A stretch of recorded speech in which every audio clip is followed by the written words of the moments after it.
हजरात, भारत को इजराइल ने अपडेट दे दिया है, अपने एलाइज को लगभग बता दिया है। मोदी गवर्नमेंट को भी नेतन्याहू की सरकार ने कह दिया है कि हम ईरान पर हमला करेंगे। खबर यह है, ऐसा व्यतीत हो रहा है कि कभी भी इजराइल हमला कर सकता है। हालात बहुत ख़राब हो चुके हैं। और एक और बड़ी चीज़ का खुलासा इजराइल के द्वारा किया गया है कि एयर स्ट्राइक ईरान पर नहीं करेगा, बल्कि Israel ground to ground missile, जैसे ईरान ने मिसाइलें दागी थी, वैसा ही हमला इजराइल ईरान पर करेगा और कई क्षेत्रों पर करेगा। और ऐसा प्लान तैयार कर लिया है इजराइल ने, जिस हमले से, जिस प्लान का इस्तेमाल करके इजराइल ईरान का बड़ा नुकसान करेगा। उधर मेरे दोस्तों, जो बड़े बड़े अपडेट्स है वो आपको बताता और दिखाता चलूं। ये ईरान के supreme leaders Ayatollah Syed Ali खामनाई जब जुमे की नमाज पढ़ा रहे थे, तो ईरान ने अपने तमाम एडवांस डिफेंस सिस्टम से पूरे इलाकों को घेरा हुआ था और anti drone air defence system भी तैनात थे। मेरे दोस्तों, आपको बताना चाहूँगा कि इजराइल की ऑफिशियली मिलिट्री ने कह दिया है कि हमारी तैयारी ईरान पर हमला करने की पूरी हो चुकी है।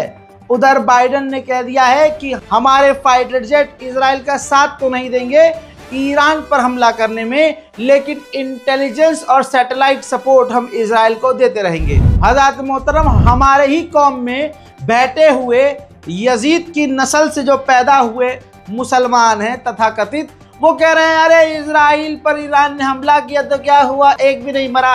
अबे सुअर, ईरान ने पहले ही कहा था कि हम अली वाले हैं, हम सिविलियन पर, हम निहत्तों पर हमला नहीं करते। अबे जिसकी पैदावार तुम हो, तुम्हारा वाला तो मरहब को देख के अलम छोड़ के भाग जाया करता था। तो तुम वैसे मुसलमान हो तो तुम ये देखोगे कि कितने मरे। और नबी अल्लाह कहते हैं भगोड़ों पर, निहत्तों पर, बच्चों पर, औरतों पर हमला ना करना। तो तुम्हारा भाई अलग ही सिस्टम है। लेकिन जो अहले बैत के मानने वाले हैं, जो नबी अल्लाह को मानते हैं, रसूल खुदा सल्लल्लाहु अलैहि वसल्लम को मानते हैं, वो फॉलो भी वैसे ही करते हैं। तो हजरात, जो ये लोग कह रहे हैं कि ईरान के हमले में कोई भी इजरायली नहीं मरा, दोस्तों इजरायली कोई मरा ना मरा, लेकिन इजराइल के बेसिस पूरी तरह से तबाह हुए हैं। अब आप ये समझ लीजिए, बड़ी बात बता रहा हूँ, इजराइल को ईरान के जो मिसाइल्स थी उनको रोकने में, हालांकि सारी मिसाइल्स को रोक नहीं पाया, जितने भी मिसाइल उसने रोके उस पर, उन हमलों को रोकने में सिर्फ इजराइल का $500 मिलियन खर्चा हो गया। सोचिए, 500 मिलियन सिर्फ ईरान के हमलों को रोकने के लिए। उसके बावजूद ईरान के हमले कामयाब रहे। बड़ी खबर यह है, ईरान के खिलाफ इजराइल के कमांडरों ने ईरान के आसपास और अपने आसपास के जो मुल्क हैं उनके लीडरों से चुपके से मुलाकात की है। और कोई बात नहीं कि अरब देश इजराइल का ही साथ दे दें, जैसे अज़रबैजान और दूसरे देश पूरी तरह से इजराइल का साथ दें। कहा जा रहा है कि इजराइल 7 तारीख को हमला कर सकता है, या ये भी हो सकता है कि आप रिपोर्ट देख रहे हो और ईरान पर इजराइल हमला कर दे। अब एक बड़ी खबर यह है कि अमेरिका और यूरोप को बड़ा खतरा सता रहा है कि इजराइल गुस्से में है और अपनी झेप पिटाने के लिए इजराइल ईरान के रिजर्व ऑयल फील्ड, ऑयल टैंकरों पर हमला कर देगा, जिससे पूरे मिडिल ईस्ट में और पूरी दुनिया में तेल के दाम बढ़ जाएंगे और तेल की कमी होगी, जिसकी वजह से आस पड़ोस के यूरोप और अमेरिकी देश भी बहुत ज़्यादा परेशान होंगे और अलग ही नई जंग शुरू हो जाएगी। अब अरब की गद्दारी समझिए। कई रिपोर्ट्स में खुलासा हो गया है और लिखा गया है अखबार में कि गल्फ के देशों के लिए, अरब देशों के लिए फ़िलिस्तीन का मुद्दा है तो सही, लेकिन यही वो देश अरब हैं जो इजराइल को ईरान पर हमला करने से रोक नहीं रहे। उधर ईरान के खिलाफ अमेरिका ने अपनी न्यूक्लियर सबमरीन भी मिडिल ईस्ट में भेज दी है। अब बताइए, अमेरिका ईरान से कहता है कि परमाणु बम मत बनाओ, और सुअर की नस्ल के पास खुद परमाणु हैं, तो बात बात पर वो परमाणु बम भेज देता है। मैं आपको एक और बड़ी जानकारी दे दूं कि खबर ये भी आ रही है इंटेलिजेंस से कि इजराइल अपने ईरान के ऊपर करने वाले हमले में ईरान के top commander, top leader defence minister जैसे आला अधिकारियों को निशाना बना सकता है। वहीं मेरे दोस्तों, ईरान के विदेश मंत्री ने कहा कि अगर कोई भी गलती इजराइल ने की और हम पर हमला किया तो हम उससे बड़ा हमला करेंगे और तुरंत जवाबी कार्रवाई करेंगे। हम चाहते हैं कि इजराइल लेबनान और गजा में सीज फायर करे और हम उस सीज फायर को सपोर्ट करेंगे।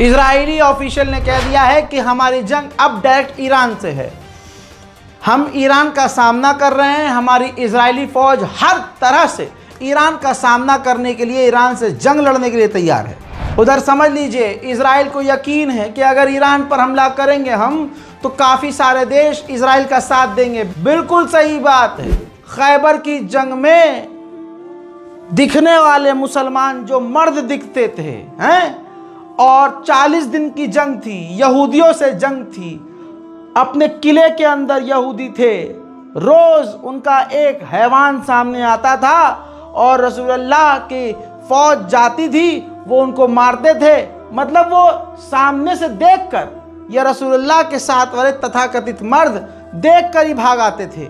और जो परचम लेके जाते थे, कई तो ऐसे थे परचम फेंक के आए थे, उनकी हवा संट होती थी।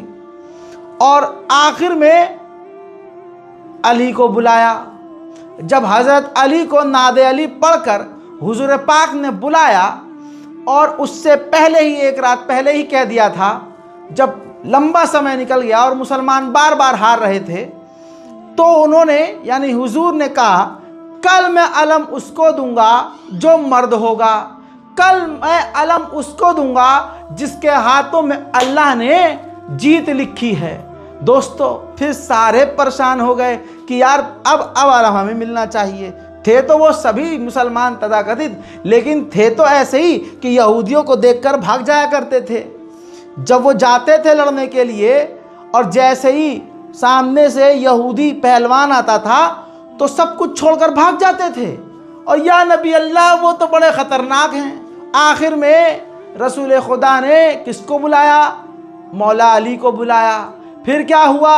मौला अली जाते हैं, कुछ ही देर के अंदर मरहब को बीच में से दो फाड़ के आ जाते हैं, दो टुकड़े हो जाते हैं, ऊपर से खैबर के दर को उखाड़ देते हैं।